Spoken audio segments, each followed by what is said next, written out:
Take a look. An invasive species seen primarily on the East Coast has been spotted for the first time here in Illinois. This is the spotted lanternfly. The bugs were originally from China. The first infestation was found in Pennsylvania in 2014. But since then, the population has exploded, causing harm to many ecosystems. And joining us now is Ken Johnson, horticulture educator at the University of Illinois Urbana-Champaign. Thank you so much for being here, sir. We appreciate it.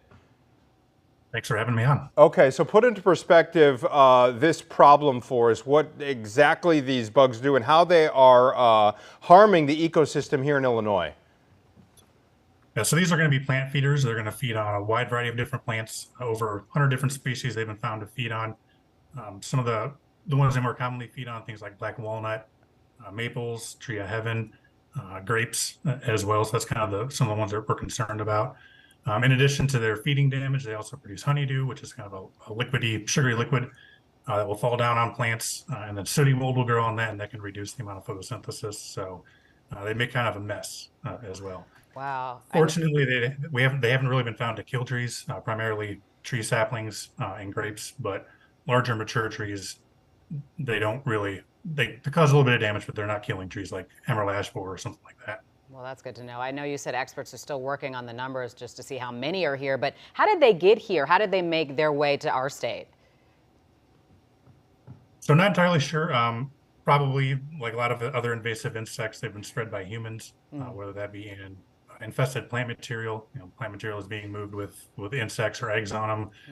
The adults will also lay their eggs on a wide variety of different surfaces, whether that be plant material, rocks, things like that. So there could have been materials brought into the state that had egg masses on them, and then they've laid eggs on cars and things like that. So not entirely sure, but more than likely by humans spreading them some way. Okay, so humans are being asked to stop the spread as well. If you see them, you are asked to kill them. Mr. Johnson, what's the best way we can do that? Just squish them with your shoe? Squish them, yeah, whether that's your shoe. If you want to use your hands, you could do that, a book, something like that. But before you squish them, make sure you take a picture and send that information off. You can send an email to lanternfly@illinois.edu with the location where you found it, the number you found, the time, so we can kind of get an idea of where they're located in the state.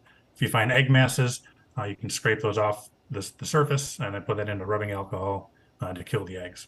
So is there any way to prevent them from coming to your yard at all? So if you have something like tree of heaven in your landscape, which is an invasive plant species that these insects really like, removing those will make your landscape a little bit less attractive.